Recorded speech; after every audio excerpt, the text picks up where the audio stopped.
For Port Hope, Delaware, I'm the co-founder and co-director of Port Hope, Delaware. Kathy Copera and I started the organization about 2 years ago, and it's a nonprofit that advocates for and is hoping to create some affordable housing in Dover.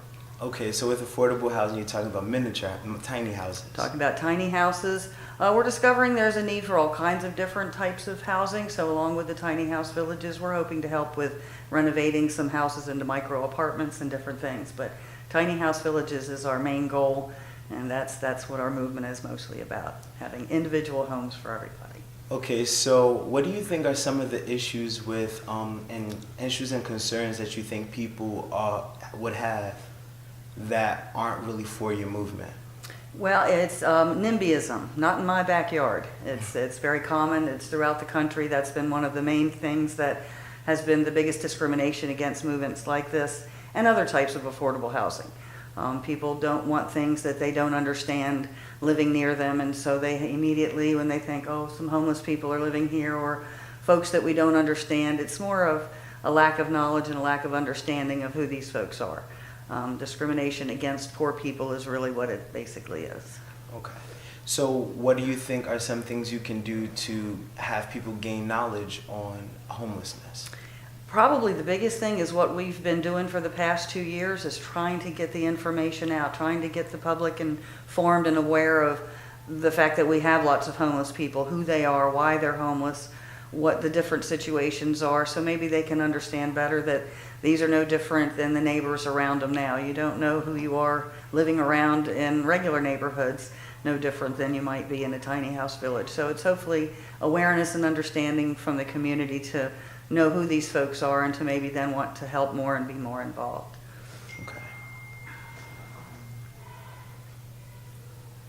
So on your website there was a Q&A, and we noticed that you said that you would provide social services for the people, for your tenants in these tiny houses.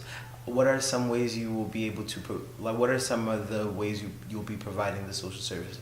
One of the biggest things for housing is not the only answer. Just putting somebody into a house isn't going to necessarily solve their problem. So wraparound services is a real big important piece to getting anybody comfortable into permanent housing.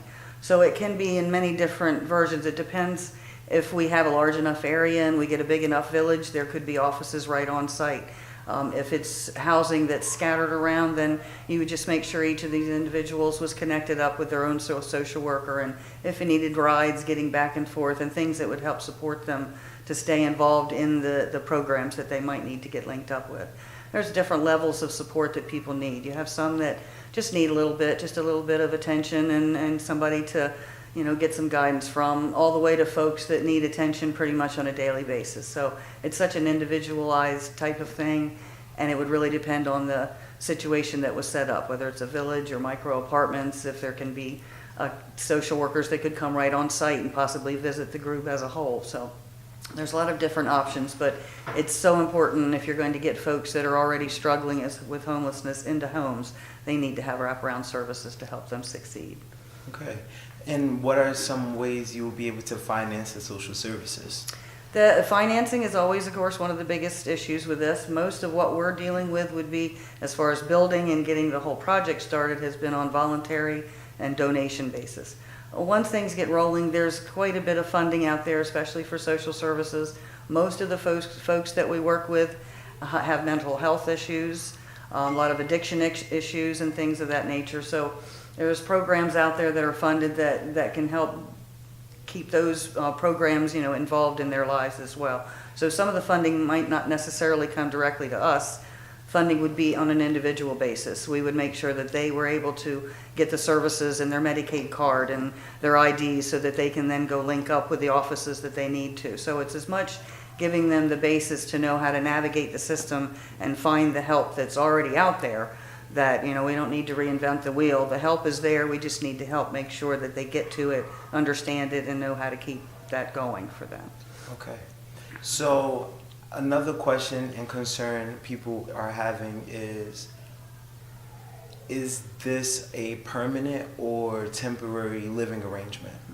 For, again, because it's also individualized, you might have somebody that's coming out of a situation that's younger, 40 or 50s, and his opportunities are going to be different than a gentleman that's maybe in his 70s that is unhealthy, has health issues. So for that older gentleman, this might be his permanent situation. This would be a nice setup. He could get set up into a village situation where the other folks around him, they all help each other. They kind of live almost like a campgrounds deal where they might get together and eat quite often. And one guy's a carpenter and another one's a painter and somebody else is a gardener. So they all, work together to maintain. So for them, it could be a permanent situation, and this would be a good situation for them. Others, it could be a stepping stone into something better. They just, right now they're into a shelter situation. They need something that is a little more stable so that they can get a little bit better on their feet. And they might then look to owning a home sometime or something, so they could move into something a little bit different. So it really depends on that person's situation and what their needs are. The senior citizen population of homeless is increasing bigger than any other population. And those folks, you have to look at that a little differently. There is no, everybody says, I need to just get to work and get some training and get to work. You're 70 years old and you've been a plumber your whole life. Maybe you didn't set yourself up very good and all you've got is a Social Security check that's coming in for $700 a month, somewhere in that range. You got nowhere to live. There's nothing for you.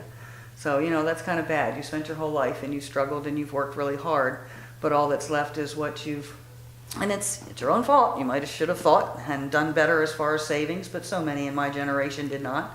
And so that's what they've got left to live on. So we need to have opportunities for folks that are in their twilight years to be able to live on what's coming in for their income, and there should be options for them as well. And that would be permanent for them. Okay.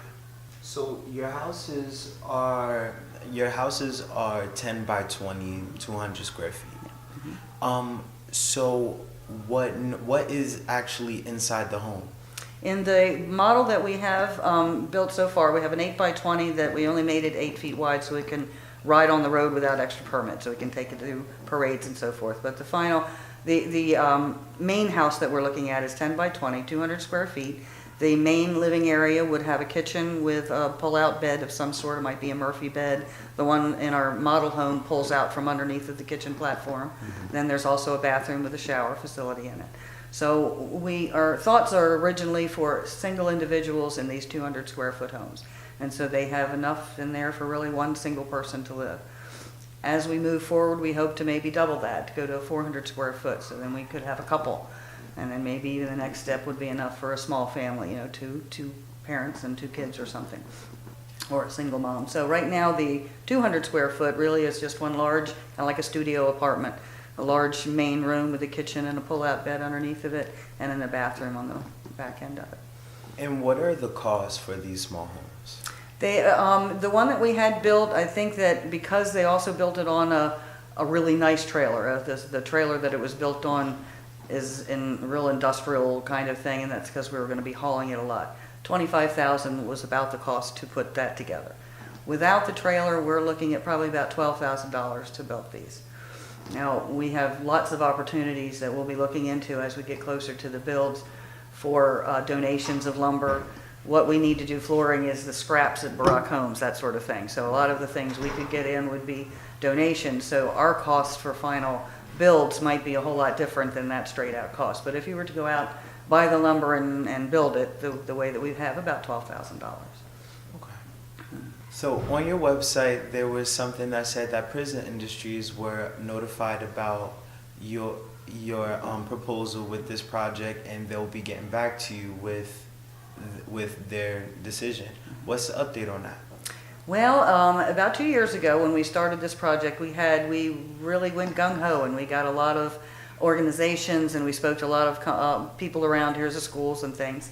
Prison Industries was one of them, and they were very happy their thoughts were to possibly build the walls and the different things, components right on site at the prison, and then those that were allowed outside the prison could bring them out and build them on site. We never really have a final decision because we're kind of stuck in limbo with the city and the county and the type of zoning that's going to be required and finding the appropriate site. As until you have the site, and you can't present it to the city or the county to get that particular site approved. So as we kind of had to back down on a lot of that movement until we got the city and the county and all of us on board and found the appropriate site for it. So I would hope as we got back into to the building end of it, we would approach them again. But right now that's kind of been set on the back burner. The same as with Polytech. We had talked with Polytech superintendent, and that was about 2 years ago. They are all on board with their students being involved in the electrical wiring and the plumbing and so forth. We've now had, I work at Polytech also, we've now had 2 superintendents change over, so we'll have to revisit these conversations with each of these organizations as we get a little closer and get into actually doing some active moving. We've done a lot of advocacy and awareness and education for the past 2 years, and we're looking real close, hopefully, to start some action in building soon too. Okay, so also on your website there was something that said you're looking for business and churches to help you adopt a house. How many businesses and churches are actually for this movement? Well, similarly to the other question, we had quite a few churches on. The church we're in here now, People's Church, which is my church, is very interested in hearing more about it. We had a good half dozen churches that were wanting to hear more, inviting us back for more talk.